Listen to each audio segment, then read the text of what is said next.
മേഖലയിൽ ചരിത്രപരമായ സഹകരണത്തിന് സൗദിയും അമേരിക്കയും.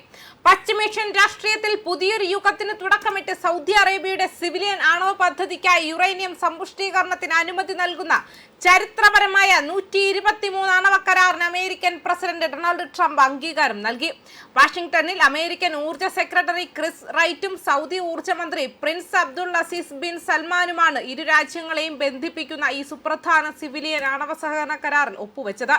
30 വർഷം നീളുന്ന ഈ കരാറിലൂടെ സൗദിയുടെ ആണവ പ്ലാന്റുകളുടെ നിർമ്മാണത്തിലും വികസനത്തിലും അമേരിക്കൻ കമ്പനികൾക്ക് സജീവ പങ്കാളിത്തമുണ്ടാകും.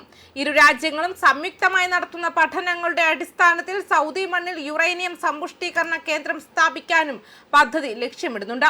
മുൻ പ്രസിഡന്റ് ജോ ബൈഡന്റെ കാലത്ത് ചർച്ചകളിൽ ഒതുങ്ങിയിരുന്ന ഈ നീക്കമാണ് ട്രംപ് ഭരണകൂടം ഇപ്പോൾ യാഥാർത്ഥ്യമാക്കിയിരിക്കുന്നത്. എങ്കിലും കരാറിനെതിരെ ആഗോളതലത്തിൽ ആശങ്കകൾ ശക്തമാണ്.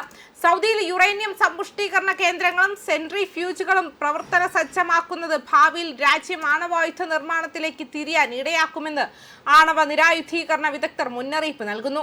ഇറാൻ ആണവായുധം നേടിയാൽ സൗദിയും ആ വഴി പിന്തുടരുമെന്ന് കിരീടാവകാശി മുഹമ്മദ് ബിൻ സൽമാൻ നേരത്തെ വ്യക്തമാക്കിയത് ഈ ആശങ്കകൾക്ക് ആക്കം കൂട്ടുന്നുണ്ട്.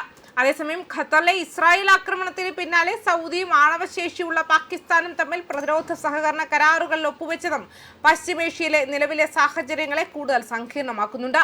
ആവശ്യമെങ്കിൽ പാകിസ്ഥാന്റെ ആണവ പദ്ധതി സൗദിക്ക് ലഭ്യമാക്കുമെന്നും നേരത്തെ ഇസ്ലാമാബാദ് വ്യക്തമാക്കുകയും ചെയ്തിരുന്നു. UAE അമേരിക്കയുമായി സമാനമായ കരാർ ഒപ്പുവെച്ചിട്ടുണ്ടെങ്കിലും ആണവ സമ്പുഷ്ടീകരണത്തിനുള്ള അവകാശം അവർ ആവശ്യപ്പെട്ടിരുന്നില്ല. അമേരിക്കൻ കോൺഗ്രസിന്റെ കൂടി അനുമതിക്കായി സമർപ്പിക്കുന്ന ഈ കരാർ പശ്ചിമേഷ്യയിലെ സന്തുലിതാവസ്ഥയെയും ആഗോള രാഷ്ട്രീയത്തെയും എന്തുമാത്രം സ്വാധീനിക്കുമെന്നാണ് ലോകം ഉറ്റുനോക്കുന്നത്. അതേസമയം ഉഭയകക്ഷി ബന്ധങ്ങളും നയതന്ത്ര പങ്കാളിത്തവും കൂടുതൽ ശക്തമാക്കുന്നതിനായി ഇന്ത്യൻ ദേശീയ സുരക്ഷാ ഉപദേഷ്ടാവ് അജിത് ഡോവൽ സൗദി അറേബ്യയിൽ ഔദ്യോഗിക സന്ദർശനം നടത്തിയിരുന്നു. തിങ്കളാഴ്ച റിയാദിലെത്തിയ അദ്ദേഹത്തിന് വിമാനത്താവളത്തിൽ സൗദി വിദേശകാര്യ മന്ത്രാലയത്തിലെ രാഷ്ട്രീയകാര്യ വിഭാഗം ഡെപ്യൂട്ടി മന്ത്രി ഡോക്ടർ സൗദ് അൽ സാദി, സൗദിയിലെ Indian ambassador doctor Suhail Khan എന്നിവരുടെ നേതൃത്വത്തിൽ ഊഷ്മളമായ സ്വീകരണമാണ് ലഭിച്ചത്.